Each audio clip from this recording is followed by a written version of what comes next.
It's not accurate to say that this event goes from 0 to 100.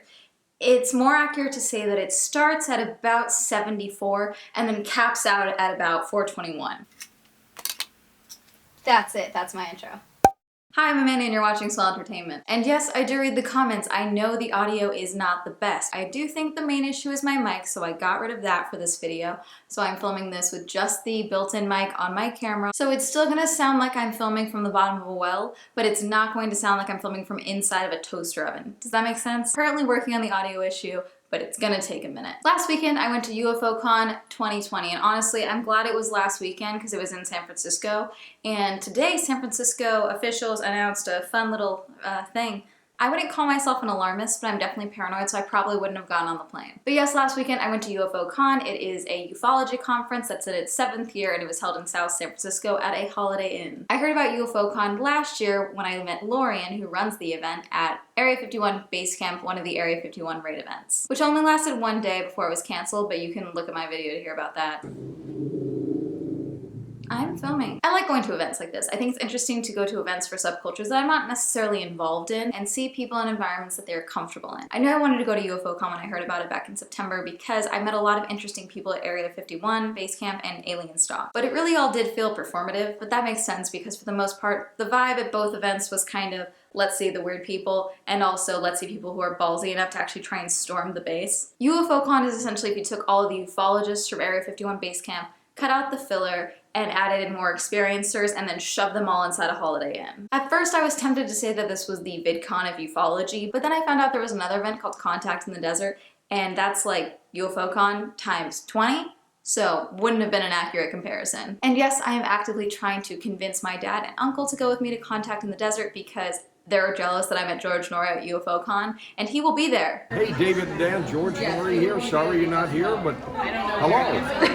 Thank you. One thing I want to point out is that it would have been extremely hard for me to have known about this event if I hadn't have met Lorian. Before going to this event, I wanted to know a little bit about what I was getting into, and so I just kind of searched UFO Con. Simply searching UFO Con on Twitter and even hashtag UFOCon led me to a bunch of results for a different event happening in Orlando in April that's not affiliated with this event at all. Searching it on YouTube led me to, again, other events, and also searching just UFOCon into Google didn't work really for finding this particular one. It was one of the options eventually, but I ended up having to find the clip that I had used in my vlog of the actual poster and find the actual URL. Even on the official website for the conference, the About page, completely blank. And let me be clear, I went to this solely to observe and document and maybe get a few interviews, okay? I did not want to belittle or mock anyone or their beliefs or their experiences, and I still don't. I guess going into this, I felt I had a fairly general knowledge of all things extraterrestrial. Oh boy, was I wrong. I feel like the only comparison I can give you to like make you understand how I was feeling that whole weekend was someone going to like Anime Expo, but they've only ever watched Ouran High School Host Club. Does that even work as a comparison? I don't know. I've never been to Anime Expo. Should I go to Anime Expo? This is not an aliens are real, I was abducted story time event. Yes, there were plenty of experiencers that were in attendance and speaking, but there was also someone who was a mantid, someone who was an Arcturian hybrid, and someone who claimed to have met and interviewed multiple Venusians. So when I've talked about events in the past, specifically VidCon, I do a sit-down video and then I use B-roll footage to kind of add to my story, set the scene, things like that. You know, I try not to rely too heavily on it just because I feel like vlogs are not something that always do super well on my channel. And then obviously for the Raid on Area 51 events, I did more of a documentary vlog type of video, and I figured that's what I would be doing here. The one thing is though, is that no filming was allowed. Now registration for the event was a bit behind, so I hadn't grabbed a program because I hadn't gotten my badge yet. I hadn't seen this handy little note. Important, no cell phone camera or other recording device usage during the speaker's presentation.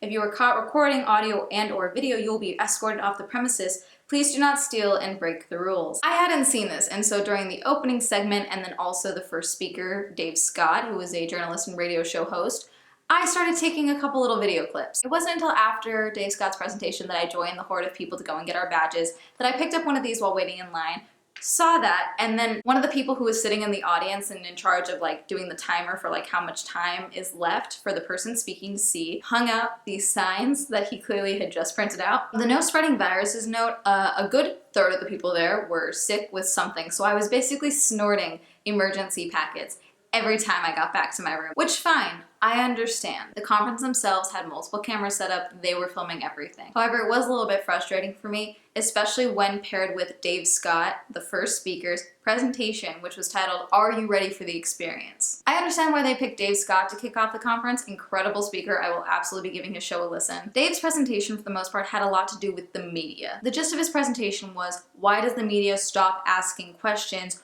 once something is disclosed? His presentation for the most part boiled down to, why is the media so focused on getting the government to confirm that they are in fact looking into UFOs or aliens or Bigfoot? Because apparently in 2019 the FBI admitted to looking into Bigfoot. Why am I just now hearing about this? His comments was that, okay, why is the media not questioning why now? Why are you now releasing this information? Why is this private UFO group's logo on this footage that you, the US Navy, are releasing? Things like that. You know, why are you not asking in-depth questions? He brought up a lot of good points. I also had questions. Another portion that he brought up is like, okay, why are only these ufologists, why are these people in the field of ufology the only ones that are being interviewed? And he showed like maybe 10 people. Another slide that was dozens of people, and he's like, why are none of these voices being heard? These are all people in the field of ufology. They are people in this room. Why are they not being interviewed? Why aren't you being contacted to share your experience? Why am I not being contacted to share my experience? Fair. But he also started out his presentation talking about social media. He's like, I'm on Twitter. I don't want to be on Twitter, but I'm on Twitter. It's not pretty. It's not fun. But unfortunately, when you're in a position like I am, you have to be on there. UFO Conference 2020 does not have a Twitter. Conscious Community, the group that puts on UFO Con, also does not have a Twitter. They are on Facebook, but they're not super active on Facebook as far as I can tell. Something that was also consistent throughout the conference were people talking about how we need to get more people talking about this. We need information about this being taught in schools. We need people talking about this that are younger. So people were talking to me because I was one of the youngest people in the room for the most part, aside from the last day when a dad brought his 8-year-old. Part of how you reach younger audiences these days is social media. I could have easily sat there and live tweeted this whole event, and to some degree I did talk about it a lot, but it was also frowned upon for me to even have my phone out in my lap. People were giving me weird looks. On one hand, I completely understand. There are plenty of people with stories and voices that want to be shared, but you are making it very hard for people to know that these voices are out there. Maybe people would interview you, but no one has a way of getting in contact with you aside from this one website that you made on Weebly years ago. But this conference really was just me throwing myself into the fire of ufology because everything was just kind of cranked to 11 the entire time. A lot of the people that I spoke to said that it was good that I was coming to this one because a lot of the people that speak at this event do not speak at other events. Now, I'm not super experienced when it comes to conferences. My main experience comes from my dad's event, which is a medical device conference. You'd be surprised how similar ufologists and doctors are to each other in that each one thinks they know everything, and if you let them, they will talk forever. Each talk was about an hour long. I do think an hour is too long for a conference. Some people just ended up like, oh yeah, I just skipped that talk because it was just too much, I needed a break. I also just kept going back to my room because I was like mentally exhausted from keeping up with everything, or attempting to keep up with everything, I guess. Now, it took me 3 days to find the actual vendor room, but I think that that was partially because there were tables set up for vendors that led to the hallway to registration that led into the room for the conference itself, and so I just assumed that this was all where there was. Then one day I left breakfast and saw the sign that said Conscious Community, and I was like, wait, that's affiliated with UFO Con. Walked down the hall, and there, in fact, on the other side of the lobby was the vendor room. And I'm glad I finally found it because I met Misha, who I met at Area 51 Base Camp as well. She actually runs night vision alien watch tours in Las Vegas. She also does regressions and experiencer groups for people who have experienced contact. Now, as we were talking, she asked, so when we met, did we find what alien race you are a descendant from?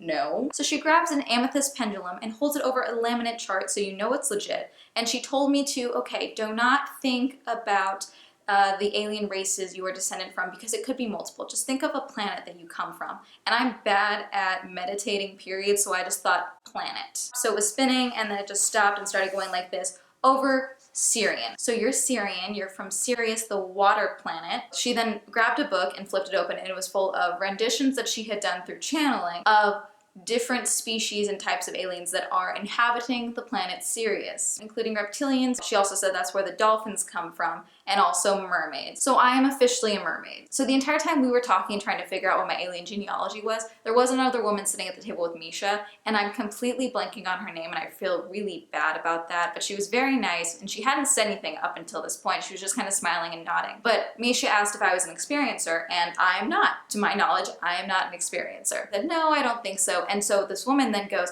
she's a starseed. I can see it, she's a starseed. So they gave me a starseed questionnaire. The first one is, are intelligent, though may not have had the top grades due to learning disabilities, i.e. dyslexia, ADD, ADHD, Asperger's, and high-functioning autism, but you have an above-average IQ. I have no idea what my IQ is, and I'm dyslexic, so Syrian starseed. There's a whopping 22 questions on this. The thing about Misha as well is that during the lunch periods on days 2, 3, and 4, she was actually doing experiencer groups. I asked if I could sit in on one, and she said absolutely. I did sit in, and I'm not going to share anything that was shared in this because it basically was like group therapy, and that's shitty. I wouldn't do that. I did share, Misha knew obviously that I wasn't an experiencer, but then she said, oh, well, there are things that maybe you're not an abductee, but there are things that are experiencers, and she started listing up a couple of things, and one of the things she lifted off was sleep paralysis, which I do get from time to time. It's usually always awful. At which point, another person in the group got all excited and was like, yeah, oh my God, you're an experiencer. So I might be an experiencer, but I don't know. Something else that was interesting about this event as a whole was the amount of consistent inconsistencies. I don't know if that makes sense, but let me see if I can explain. Everyone there, not just the speakers, but also the other attendees that I talked to, seemed to believe that everyone believed what they were saying and what they believed, but everyone seemed to believe something at least vaguely different. And that came in not just for beliefs for ufology, but also for political beliefs. It was very interesting to see the varying array of politics happening here, because there were a lot of left-wing, there were a lot of right-wing, there were a lot of people that just hated all politicians and all politics. There was also someone who wore the same InfoWars shirt 2 of the 5 days. What was interesting about all the experiencers who were speakers, and every single one of them seemed to have the same general starting point, where they all completely did not believe in ufology or UFOs or aliens or anything like that. And then they had something that they couldn't explain happen to them, and then either multiple things started happening rapidly, or it was just that one experience and they were trying to make sense of it for most of their lives, which I thought was interesting. Something that was also inconsistent as far as the general consensus was the topic of 5G and whether that was a good or a bad thing. Some people thought it was great and that this is going to make us more in tune with our alien ancestors and our alien species that we are all connected to. And then other people thought that it was just terrible. It was going to bring upon the fall of society. One guy did say that if you haven't done acid, then with what we're looking at with 5G, within the next 5 years, if you haven't done acid, things are going to start happening and the world, or our perception of the world, is going to start changing. And if you haven't done acid, you will not be prepared for what you will see. It's a lot. A lot of people were very excited to hear about the Area 51 raids when they found out that I had been, and that's how I met Lorian. If I'm at an event and I'm planning on making a video, if people ask, oh, what are you doing here? What brought you here? I always disclose that I'm making a video. But when people found out that this was my first conference of the type that I was attending, and then also that I was new to the world of ufology, everyone seemed to immediately kind of go on the defensive for themselves. First day I met a guy in line, and then as we were talking, I admitted, like, oh yeah, no, I'm new to this. I'm just here to observe and here to like take everything in. He was like, oh yeah, well, you know, like years ago when I first saw this poster, UFO Con, I would have thought, you know, these crazy people. It seemed to be that he assumed that I assumed he was crazy. It didn't last very long though, because there was a lag in the conversation as we were waiting for the conference to start, and he just paused and he was like, do you want to see photos? I have photos. Yeah, I want to see photos. So he pulled out photos from a Machu Picchu trip and started showing me photos and telling me about the lore of how Machu Picchu is related to aliens and everything. I had this interaction multiple times, not where people started showing me pictures of their Machu Picchu trip, but people seeming to feel the need to justify what they believe to me, which obviously there's a reason that belief is there. That's something they've probably all experienced. I will not share what he shared, but another person that was actually in the same experiencer group with me found me on the last day and started talking to me more about my sleep paralysis and how he actually does dream interpretations, and he gave me his card and everything, and he'd asked me to reach out if I ever wanted to talk about it. And he said, you know, since you're new to this, what are your beliefs so far? And I just explained, like, oh, I'm really taking everything in. A lot of it is a lot, but you know, it's overall interesting. He said, yeah, it's like important, you know, to really keep your wits about you at things like this, have an open mind, but also use common sense, which I really had been doing for most of the conference. There were some things that people said where it's like, here's a proven scientific fact or a historical fact, and we're just gonna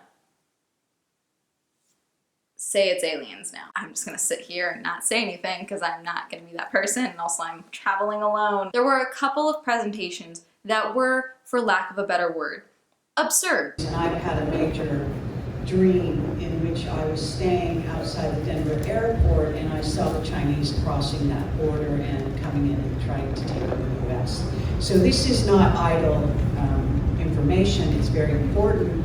And the success of that gray human hybrid program, again, was told in this movie, Logan, which if you haven't already seen it, I highly recommend you see it. If you watched it and didn't know what you were seeing, then you need to watch it again. I don't want to go into details, but what I will do is, if you go on my Instagram story, I do have some photos and things like that that I shared while I was there, and a couple video clips of me talking after certain presentations that I had seen, and I will put all of those in a highlight for UFO Con if you want to go check those out. But there were a couple presentations where every single sentence that was said was another level of absurdity that only vaguely coincided with each other. So he brought up one of those and he was like, well, yeah, most of what she was saying was true, but I think she's paranoid. Another presentation happened after he talked, and so he turned back around and he's like, yeah, see, she seems interesting, but I think she's paranoid. To be fair, I didn't fully understand 90% of what she was saying because she was talking so fast, and I understand I have the same problem. But it was really funny because one woman in the audience was like, I'm sorry, can you slow down? And she just said, no, I can't. I'm enlightened from my experiences and I cannot slow down. I physically cannot slow down anymore. This is how I talk. And honestly, that's brilliant. That I will still. There's another person I met in the vendor room, and I know someone's gonna ask, so I'll say it now. There was a startling lack of drugs at this event. I think with Alien Stock and Base Camp, I was obviously in the festival setting, so the drugs were flowing constantly. Only one of the vendors' tables reeked of weed, and then like a couple people here and there smelled like weed. Nothing else was significant. A lot of alcohol. But in the vendor room, I was walking through a bunch of the booths. One of them, vendor herself, was talking to another vendor, but on her table, she had a map of the Black Plague. So I was just looking at it, trying to make sense of what it was, because it said Black Plague of Europe, but then there was a bunch of dates and things added to it, so I was just trying to understand what it was. And she goes, you're too young to be on that. Tell me more. She then starts talking about how this is her soul pod and everything like that, and how they were all affiliated with the Black Death, and how they were all linked there, and how she, in her past life, was the person who brought the Black Death up into the north. So I was just trying to listen and follow along as best I could, but she hadn't gotten to the point about why I was too young to be on that map. And so I'm like, okay, I'm sorry, but you said I was too young. What did you mean by that? Let me see. She looks at the map and then looks at me and says, is that your natural hair color? No, I'm naturally blonde. She says, usually blonde hair, blue eyes, my eyes are green, but she said they were blue, so today they're blue. Small hands and your face, I'm getting fairy. And then she starts going on and on about the war versus the fairies and the elves, and how there's no actual documentation that the elves may have happened, and how the elves may in fact still be around today because the only discernible thing between an elf and human is their ears. So how would you know if you've met an elf, because the discernible nature of the pointed ears is now gone? So that was definitely an interaction that I thought about for literal hours afterwards. So now if you're keeping track, I'm a Syrian starseed mermaid alien, but also in a past life, I was a fairy. But all you need to know is that I absolutely have no problem being addressed as Captain Mermaid Fairy. I have no problem with that. Maybe even Princess Mermaid Fairy. I don't mind. These people for the hard work that they've done, because this is not easy, as you know, putting on this conference. And it's because of you people that this happens, and because we are all here together bringing out this wonderful wisdom to everybody to take a chance and open up their minds and expand the consciousness, which is so critically important. Overall, I don't know if I would go back to UFO Con just because the price is a lot. Yes, it's a 4-day event, but also I still have to pay for a hotel in that time. It is in San Francisco. I did have to pay for a flight as well. They do not feed you, aside from a bag of chips I got on the last day as we were leaving. There was a speaker's dinner that I could have gone to, but it was $50, and I couldn't justify the price because I needed to, you know, eat for more than one meal while I was out there. Overall, I talked to a lot of interesting people, but as someone with like a general knowledge of ufology and aliens and extraterrestrials and all the like, it was a bit much for me, I would say. However, if there is a paranormal conference or a convention y'all want to see me go to, let's go. Apparently there's a Bigfoot conference. Catch me at that. I'm gonna try and see if I can go to Contact in the Desert just to check it out, because that one is like in Palm Springs area, which is much closer to me. But that's it. Thank you for watching. Have you ever been to a UFO conference? Would you ever go to a UFO conference? Have you ever been to a UFO type of event at all? Did you go to Area 51 Base Camp or Alien Stock? Are there any other paranormal extraterrestrial events you would like to see me go and cover? Hopefully they're comfortable with filming, because I will absolutely film the fuck out of these things. Let me know. Comment down below. Shout out to my patrons, Bradley, Brandon, Siobhan, Adam, Jonathan, Crab, Buffy, Jesse, Samani, Aaron, Catherine, Watcha. Thank you so much for supporting me on my Patreon. If you'd all like to support me on my Patreon, the link will be listed down below. I am out of breath, I need to calm down, okay? If you'd like to follow me on all my social media, that'll be all up here. And that's it. Thank you for watching. Goodbye.